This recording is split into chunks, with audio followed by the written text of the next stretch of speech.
दायरा में क्या क्या होता है और इसमें लाजमा में क्या क्या होता है।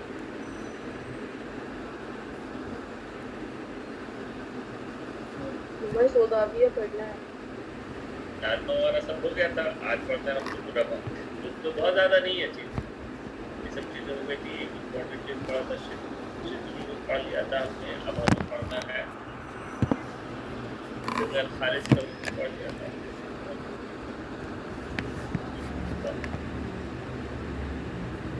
सर स्क्रीन शेयर नहीं हो रही है। मुआज़बा जो है कैसा है, दायरा है या लाजमा का टाइप है? जल्दी से बताओ कोई भी। दायरा। लश्कर किसका टाइप है? लाजिम है। बारी कैसे आती है? लश्कर में बारी आएगी कितना होगा कि बारी होगा? पहले ये बताओ, लिस्का में बारी आएगी या कितना होगा? कितना होगा? बहुत सारे चीजें क्लियर। आज हम लोग पढ़ेंगे रिश्तेदार। पहले मैंने बता दिया था कि जब जब बात आएगी एक रोज़ा बुखार की, चाहे वो लिस्का हो चाहे वो मुआज़बा हो, दोनों क्या होंगे? दोनों होंगे बलगमी बुखार। जब बात भूलना नहीं है, कंफ्यूज नहीं होना है, बलगमी बुखार होगा। जब बात आएगी जिब्बे दायरा की, जिब्बे लाजमा की, तो वो होगा सफरावी बुखार। जब बात आएगी रिबे दायरा रिबे लाजमा की, तो होगा सौदावी बुखार।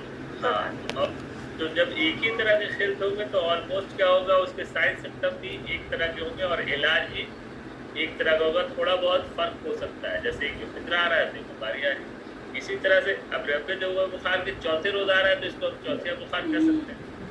अब तो स्क्रिप्शन हो रही है ना, है ना? हाँ, रिबेदारा अगर कहेंगे तो इसका मतलब हो गया चौथे तीसरे चौथिया बुखार। तो इसकी बारी हर चौथे जो है रबा का मतलब होता ही है चौथा, तो इसको हम चौथे दिन कहेंगे कि इसको चौथा दिन बुखार है। तो जाहिर सी बात है वक्फा कितना होगा, अगर कोई बात कहे चाहे रिबेदारा हो चाहे हम बात करें रिबे लाजमा की, वक्फा जो है वो 72 घंटों का ही होगा। क्योंकि जितने 48 घंटे, हर 72 घंटे के बाद यही मलेरिया है। हर 72 घंटे के बाद जो है वो इसकी रिबेदारा कह रहे हैं तो बारी आएगी, है ना? यूनानी में इसका नाम जितना ताउस है।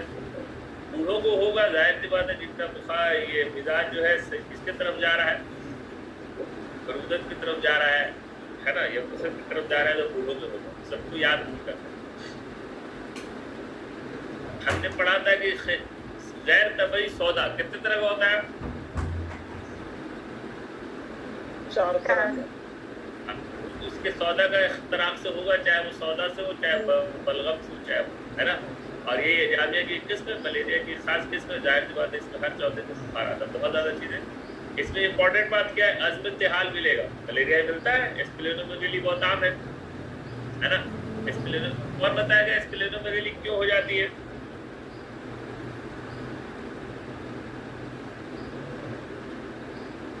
तो मालूम है कि मलेरिया में स्प्लेनोमेगेली होती है।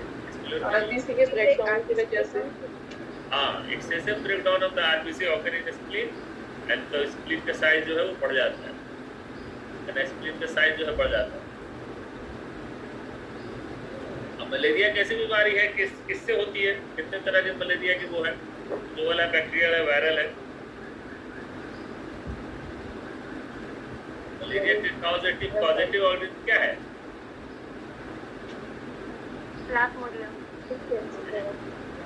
प्लाज्मोडियम 4 तरह का है।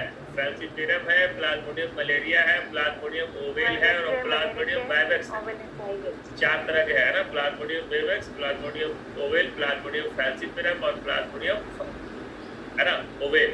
तो सबसे खतरनाक कौन सा है इसमें? फैल्सिपेरम है ना, जिसको ब्रेन प्रेशर होता है, फैल्सिपेरम।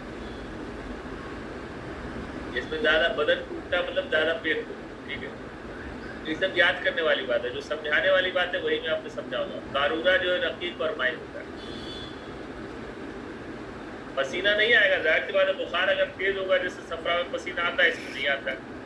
अब इसमें सबसे इम्पोर्टेंट बात ये है, क्या इसकी हरारत जो होगी, सबसे एक सवाल आ सकता है कि सबसे कम हरारत पाई जाती है उनमें बलगमिया में, उनमें सफराविया में या उनमें सौदाविया में? क्या अंतर होगा?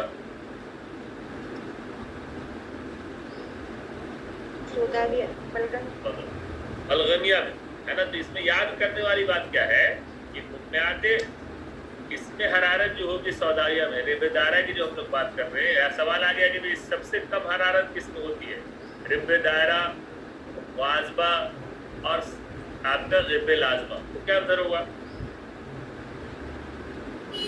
इसमें? रिबेदारा की जो हम बात करेंगे तो इसमें हरारत जो है वो बलगम से ज्यादा होगा और सफरा से कम होगा। सबसे कम हरारत बलगमी बुखार में मिलेगी क्योंकि वहाँ पे रतूबत ज्यादा है। और बलगम का मिजाज भी कैसा होता है? बलगम का मिजाज भी ठंडा होता है, बरूदत की तरफ बहुत ज्यादा, हाँ बारिद होता है, तो बहुत ज्यादा टेम्परेचर उसमें इंक्रीज नहीं होगा। इसलिए जब सौदाई बुखार की बात होगी तो सौदाई बुखार जो होगा वो बलगम से ज्यादा रहेगा और सफरा से कम रहेगा। तो सबसे ज्यादा बुखार सफरा में, सफराई बुखार में, फिर सौदाई बुखार में, फिर बलगमी बुखार में। ये कहीं लिखा हुआ नहीं मिलेगा। क्या मतलब हुआ कि सबसे ज्यादा सफरावी, उसके बाद सौदावी, उसके बाद सबसे कम हरारत जो है बलगमी बुखार। इसीलिए इसकी हरारत मुआलबा की हरारत से ज्यादा, मुआलबा कैसा है? बलगमी बुखार है, और गम से कम होती है। बारी अवस्थित अब एक नॉर्मल बात चल रही है कि बारी कितने हो, दमी बुखार में तो हरारत रहती है ना, दम वैसे भी हरारत है, दमी बुखार में तो हरारत नहीं, तो सबसे कम है बलगमी में ही होगा, है ना। इसकी बारी क्या होगा? 24 घंटे का वक्त। इसमें याद रखेंगे हम लोग, सबसे ज्यादा लंबा रहेगा सौदावी, देखो वो सब सिर्फ है सौदावी, और उसके बाद बलगमी, सबसे कम रहेगा इसका सफरावी का। यानी कि बारी का मतलब क्या हुआ? देखिए इसमें बारी का मतलब जो है उसके ड्यूरेशन से कंफ्यूज नहीं हो रहा है। अगर वक्फा की बात आएगी तो वक्फा जो होगा वो इसमें कितने का होगा? 72 घंटे का गैप, है ना। गैप जो होगा वो 72 घंटे का होगा, और बारी जो होगी 24 घंटे की होगी। इसलिए बलगमी में जब हम बात करेंगे, किसकी बात हम करेंगे, सपोज दैट कोई भी हो, लिस्का हो चाहे मुआजबा हो, तो वहां पे गैप कितने घंटे का होगा? ये रोजाना आती है ना, रोजाना आती है तो 24 घंटे गैप है। इसमें यहाँ पे फर्क समझ लेना है। इसकी बारी का वक्त 24 घंटे का होता है, ये हो गया बारी का वक्त, और एक हो गया वक्फा। तो जब हम वक्फा कितने घंटे का है सौदाई बुखार में, चाहे रिबे दायरा हो चाहे रिबे लाजमा हो, हर चौथे दिन आ रही है तो वक्फा होगा 72 घंटे, और जब बारी आ जाएगी तो 24 घंटे तक जो है वो चलती रहेगी। यानी कि मतलब क्या हुआ कि उसकी जो बुखार का वक्त होगा वो 24 घंटे का वक्त होगा बारी, और 72 घंटे का वक्फा करेगा। यानी कि जैसे मलेरिया में होता है, 2 दिन बिल्कुल ठीक रहेगा आदमी और तीसरे दिन जो है बुखार चढ़ जाएगा। अब वो बुखार कितने घंटे का रहेगा? तो सबसे ज्यादा सख्त रहता तो 24 घंटे का रहेगा, वक्फा 72 घंटे का। अब बलगमी बुखार का बारी जो होगी 18 घंटे की, सफराई बुखार की 12 घंटे की, सबसे कम सफराई बुखार का आएगा, तीसरे दिन आएगा 12 घंटे तक चलेगा, और उसके बाद फिर क्या है वो कम हो जाएगा। तो सौदाई बुखार का बारी का वक्त 24 घंटा, वक्फे का वक्त 72 घंटा, है ना। जब हम इसकी बात कर रहे थे, दिन की बात कर रहे तो क्या होगा? 12 घंटे का इसका बारी के वक्त होगी, और गैप कितना होगा? वक्फा कितने का होता है सफरावी में? बताइए। हाँ बस याद बता लें, बलगमी में 18 घंटा 24 घंटे का है, यही इंपॉर्टेंट चीज। नब्ज और सुस्ती सौदाई बुखार है तो नब्ज इसका सख्त होगा, चौथे दिन का आना ही काफी है। प्रॉब्लम कहाँ पे होगी? जब हम लोग पढ़ेंगे। अच्छा, हुम्मे रबा जो है फर्ज मौलिक नहीं है, सलीम है, ये भी सलीम है। और कौन सा सलीम था? सबसे पहला वाला टाइम, सफराविया का सबसे पहला टाइम जो हम लोग पढ़ रहे थे, और उसका नाम था क्या था? रिबे दायरा। उसके बारे में भी यही बात लिखी हुई, ज़्यादा मुश्किल नहीं है। रिबे लाजमा जो है ज़्यादा शदीद है, और रिबे दायरा जो है बहुत ज़्यादा मुश्किल है, ठीक है। इसका मेन चीज़ इस्तिस्का पैदा हो जाए। रबे मशा, रबे मजदूज और रबा ये सब टाइप है, याद करना है। रबे मशा, रबे मजदूज, रबे मुसल्लस। लेकिन सबसे इम्पोर्टेंट बात है आपका इसके आगे जब आएगा, कौन सा आने वाला है अभी मैं बताऊंगा। बस इतनी बात खत्म होगी। इतनी बात अगर मालूम है किसके बारे में? रिबे दायरा के बारे में, कैसे बुखार है, सौदाई बुखार है। इसका वक्फा कितने घंटे का होता है? 72 घंटे का होता है। बारी कितने इसकी कितने घंटे होती है? बारी कितने घंटे की होती है? तो 24 घंटे की होती है। इसमें क्या होता है? मर्द हाल जो है बहुत कॉमन है, है ना, स्पेलिंग में वैल्यू इसमें मिलती है, स्पेलिंग का टाइम। बदलती से इतनी बातें याद हो, बस इतनी चीज काफी है, अगर चीज याद रही काफी। अब रिबे लाजमा, रिबे लाजमा वही सब कुछ वही होगा, सिर्फ क्या होगा, रिबे लाजमा में बुखार उतरेगा क्या,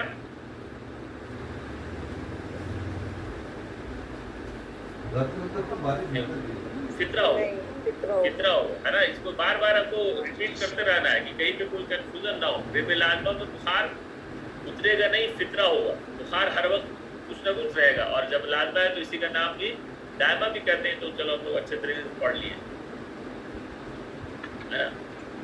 फर्क क्या होगा, इसमें लर्जा नहीं होगा, उसमें लर्जा होगा। इलाज, इलाज बहुत तरह का है, लेकिन सबसे इम्पोर्टेंट बात हमें यहाँ याद रखनी है, मुंह में रबा की किस्म। हमने क्या पढ़ा था, रबा मतलब होता है चार, है ना, रबा का मतलब होता है चार, और इस चार का, लेकिन इसके कई टाइप है, और इसके टाइप में आपका खमसा भी हो जाएगा, सदस भी हो जाएगा, सबा भी हो जाएगा, तसा भी हो जाएगा, क्योंकि इस सब रबा की खास में अगर इसमें आप ध्यान नहीं देंगे, ध्यान नहीं देंगे तो याद नहीं रहेगा। तो सबसे पहले याद रखिए कि हुक्म रबा के अक़साम है। कैसे अक़साम है, 5वें दिन वाला बुखार भी रबा की किस्म है, 6ठे दिन, और ये सब ये अरबी गिनती है, खमसा माने 5, सदस मतलब 6, सबा मतलब 7, तसा मतलब 9, है ना, ये अरबी गिनती है। नाम से अगर आपको नहीं याद है, खमसा 5, सदस 6 और सबा 7 और तसा 9 को कहते हैं। अशरा को क्या कहते हैं, अशरा के माने क्या है, 10। हाँ, 10। तो अब सवाल कैसे आएगा, सवाल आएगा कि हुक्म रबा की किस्में हैं, हुक्म खमसा, हुक्म सदस, हुक्म सबस, ऑल ऑफ देम। तो ऑल ऑफ देम तो चलो लगा देंगे। अगर हुक्म खमसा रहा, फिर आपका ऑप्शन में हुक्म यौम रहा, गब रहा, तो अब आपको 5, क्योंकि रबा मतलब 4 होता है, और 4 के किस्में में 5 भी है, 6 भी है, 7 है, 9 भी है। अगर इसको नहीं समझेंगे तो वहाँ पे आंसर नहीं लगेगा। सबसे पहले हुक्म रबा की सारी किस्में होंगी, चाहे वो खमसा हो चाहे सदस हो, क्योंकि उसके बाद कोई डिफिनेशन नहीं है, सब उसी में आ गई। खमसा हो चाहे सदस हो चाहे सबा हो चाहे तसा हो। सवाल आएगा 90 दिन के बुखार किसकी किस्म है, तो 90 दिन के बुखार रबा की किस्म। 5वें दिन के बुखार जिसमें रोज की बारी आती है किसकी किस्म, तो हुक्म रबा की। हुक्म रबा की कई किस्में हैं, जिसमें खमसा, सदस, सबा, तसा। 90 दिन सवाल आएगा, हमें तसा में बुखार मिलता है हर 90 दिन, हर 7वें दिन, हर 8वें दिन, हर 5वें दिन, तो क्या लगेगा, इसको मालूम होगा कि तसा का मतलब 9 होता है, तो चलो ठीक है, लेकिन हम लोग को तो नहीं मालूम है अरबी कितनी है, तो हमें याद करना पड़ेगा कि तसा मतलब 9वें वाला बुखार, बारी बार, सबा मतलब 7वें वाला, सदस मतलब 6 वाला, खमसा 5 जानते हैं। और ये सारी की सारी किस्में किसकी हैं, ये सारी किस्में हमें रबा की। और इसमें सबसे खतरनाक कौन सा है, सवाल आएगा इसमें सबसे खतरनाक बुखार है हुक्म खमसा, हुक्म सदस, हुक्म तसा और हुक्म सबा। तो उसको हम कहेंगे कि खमसा वाला सबसे ज्यादा मुश्किल है। यही मेन चीज बात याद रखने की है, ठीक है। अब बात आ गई, ये सारी बातें खत्म हो गई। अब एक नई तरह के बुखार का डिस्कस कर रहा है, जिसको कहते हैं हुक्म गशिया। गशिया से नाम से पता चल रहा है कि भाई इसमें गशिया आएगी, आएगी, और इसी का नाम सबातिया भी है ना, सबातिया भी कहते हैं। तो हुक्म सबात, इसी का नाम हुक्म गशिया का दूसरा नाम हुक्म सबातिया है, याद रखिएगा। हुक्म गशिया का दूसरा नाम हुक्म सबातिया। अब इसमें सबसे इम्पोर्टेंट क्या है कि इसमें हरारत घट जाती है। सवाल आएगा किस बुखार में हरारत घट जाती है, किस बुखार में हरारत घट जाती है, हरारत घट जाती है हुक्म गशिया में। हरारत 84 से 3 डिग्री फ़ारेनहाइट का मतलब है कि हरारत जो है घट गई। ऑब्वियसली जब देखिएगा कोई इंसान बेहोश होता है या किसी में गशी लाहक होती है, तो उसका बदन ठंडा हो जाता है। कभी ये वो किया है, एक्सपीरियंस किया है, जब आदमी बेहोश होता है, फिट्स आते हैं या घूमता है, तो उसकी बॉडी का टेम्परेचर है वैसे थोड़ा कम महसूस होता है। खैर, तो सबसे इम्पोर्टेंट बात ये गशिया में हरारत, अगर कौन से हुक्म में हरारत घट जाती है, तो हुक्म गशिया, ठीक है ना, हुक्म गशिया में हरारत घट जाती। और जाहिर सी बात है, गशी कब आएगी, जब कल्ब और दिमाग हुआ, या तो हाइपोवॉल्यूमिया हो जाए, दिमाग में ठीक से नहीं पहुंचता है तो आदमी पिटा जाता है फट से। कल्ब और दिमाग को होता है इसका सर, कल्ब और दिमाग, वजह दोनों को है।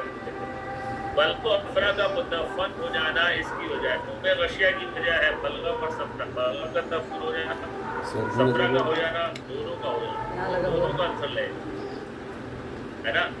मुतगशिया ने बलगम और सफरा दोनों